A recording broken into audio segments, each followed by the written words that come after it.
ladies, welcome to our beauty world. இன்னைக்கு நம்ம ஒரு self grooming வீடியோ தான் பார்க்க போறோம். சோ இத வந்து நான் சீரிஸ் மாதிரி கண்டக்ட் பண்ணலாம்னு இருக்கேன். சோ இது வந்து ஒரு இன்ட்ரோடக்ஷன் பார்ட் மாதிரி தான். ஓகேவா? நான் மெயினா சொல்லிக்கிறேன், எனக்கு வந்து அட்வைஸ் பண்றது சுத்தமா பிடிக்காது. உங்களுக்கு அட்வைஸ் பண்றது பிடிக்காது. நான் வந்து இத அட்வைஸாலாம் பண்ணல. உங்களை எப்படி நீங்க வந்து செல்ஃபா க்ரூம் பண்ணிக்கலாம்ன்றது தான் நான் சொல்ல போறேன். சோ நீங்க வந்து ஒரு விஷயம் ஞாபகம் வச்சுக்கோங்க. நீங்க நான் சொல்றதை கேட்டு பண்றீங்கன்னா அது நல்லதோ கெட்டதோ இல்ல யார் சொல்றதை கேட்டு நீங்க பண்ணாலும் அதோட கான்சிக்வன்சஸோ இல்ல அதோட பெனிஃபிட்ஸோ நீங்க தான் வந்து ஃபேஸ் பண்ண போறீங்க. ஸோ வந்து அதை மட்டும் நீங்க மைண்ட்ல வச்சுக்கோங்க.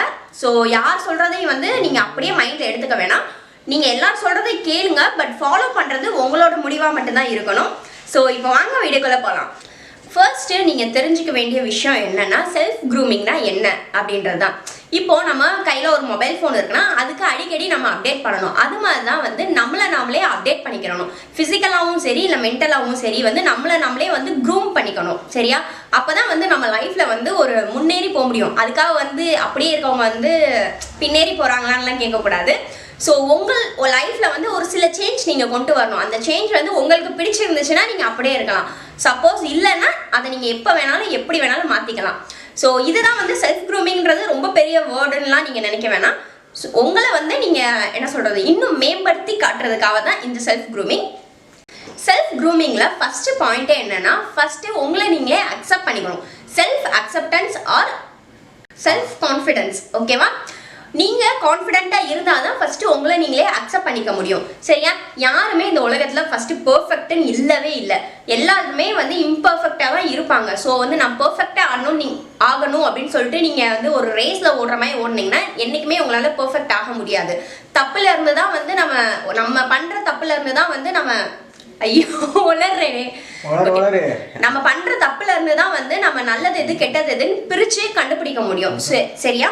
ஸோ அதனால வந்து நீங்கள் வந்து நான் பெர்ஃபெக்டாக 100% வந்து செல்ஃப் க்ரூம் ஆகி நான் பெர்ஃபெக்டாக இருக்கணும்னு கண்டிப்பாக ஃபஸ்ட்டு அது நடக்கவே நடக்காது. அதனால நீங்கள் அதெல்லாம் எதிர்பார்க்காதீங்க. உங்களை எந்த அளவுக்கு நீங்கள் சேஞ்ச் பண்ணிக்க முடியுமோ நீங்கள் அந்த அளவுக்கு ஃபஸ்ட்டு உங்களை நீங்களே சேஞ்ச் பண்ணிக்கோங்க, க்ரூம் பண்ணிக்கோங்க. ஓகேவா? நீங்கள் உங்களோட ஃப்ளாஸ், உங்களோட மிஸ்டேக், உங்ககிட்ட இருக்க குறைய வந்து ஃபஸ்ட்டு நீங்கள் அக்செப்ட் பண்ணிக்கோங்க. ஸோ நீங்கள் வந்து நல்லா 2 டேர்ம் வந்து ஞாபகம் வச்சுக்கோங்க. அட்ஜஸ்ட் பண்ணக்கூடாது, அக்செப்ட் பண்ணிக்கணும். ஓகேவா? நீங்கள் சரி நம்ம இப்படி இருக்கு, சரி என்ன பண்ணுறது இப்படி தான் அப்படின்னு சொல்லிட்டு நீங்கள் அட்ஜஸ்ட் பண்ணி வாழவே கூடாது. அட்ஜஸ்ட் பண்ணால் அது என்னைக்கு இருந்தாலும் அந்த ரிலேஷன்ஷிப் வந்து பிரேக் ஆகி தான் நிற்கும். ஸோ உங்களுக்கும் உங்கள் சோலுக்கும் உள்ள ரிலேஷன்ஷிப்பை நான் சொல்கிறேன். ஓகேவா? அந்த ரிலேஷன்ஷிப்பை நீங்கள் மெயின்டைன் பண்ணணும்னா வந்து ஃபஸ்ட்டு அட்ஜஸ்ட் பண்ணிட்டு வாழக்கூடாது. அதை நீங்கள் அக்செப்ட் பண்ணிக்கோங்க. உங்கள்கிட்ட இருக்க ஃப்ளாஸை வந்து நீங்கள் ஃபஸ்ட்டு ஏற்றுக்கோங்க. அப்போ தான் வந்து நம்ம சுற்றி இருக்கவங்க ஏற்றுக்கணும்னு நம்ம எதிர்பார்க்க முடியும். ஓகேவா? ஸோ இவ்வளோ பேசுகிறனால வந்து எனக்கு எந்த ஃப்ளாஸுமே இல்லை, நான் வந்து லைஃப்பில் பர்ஃபெக்டாக இருக்கேன்னு எந்த ஒரு அர்த்தமுமே கிடையாது. எனக்கு நிறைய ஃப்ளாஸ் இருக்குது, நான் நிறைய தப்பு பண்ணியிருக்கேன், நான் நிறைய பொய் சொல்லுவேன், கிளாஸ் பங்க் பண்ணியிருக்கேன், எல்லாமே நானும் இருக்க எல்லா சேட்டையுமே நானும் பண்ணியிருக்கேன். ஓகேவா?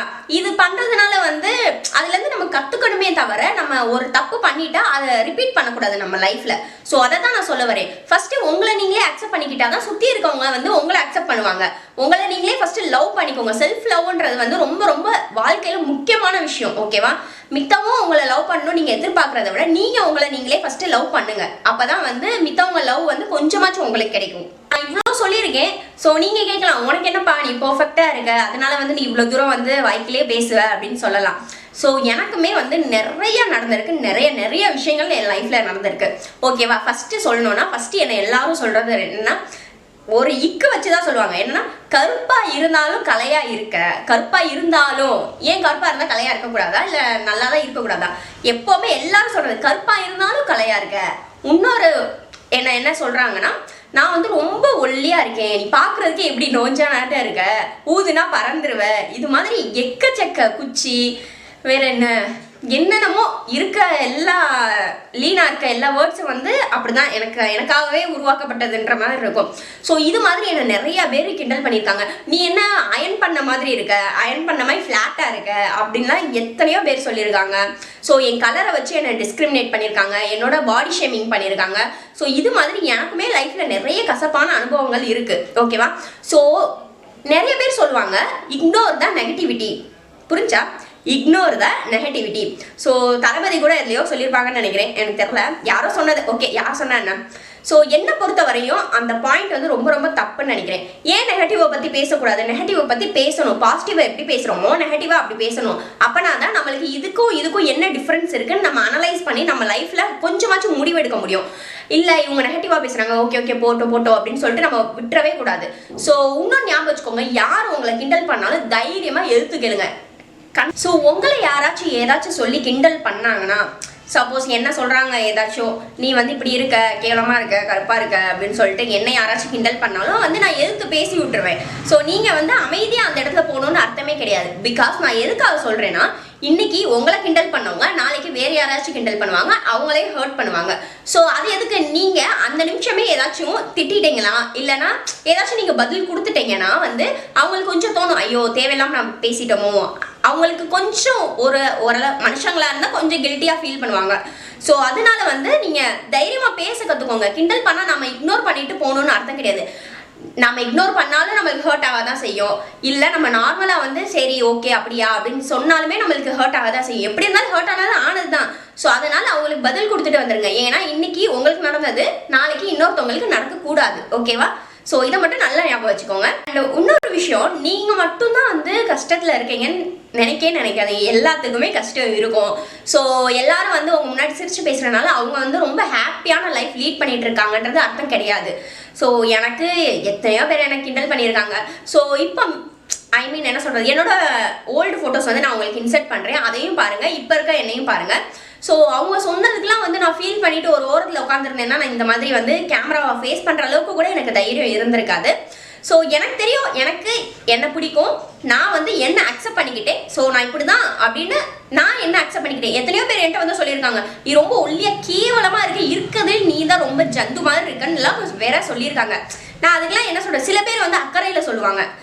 சில பேர் இல்லை, நிறைய பேர் வந்து அக்கறையில் தான் சொல்லியிருக்காங்க.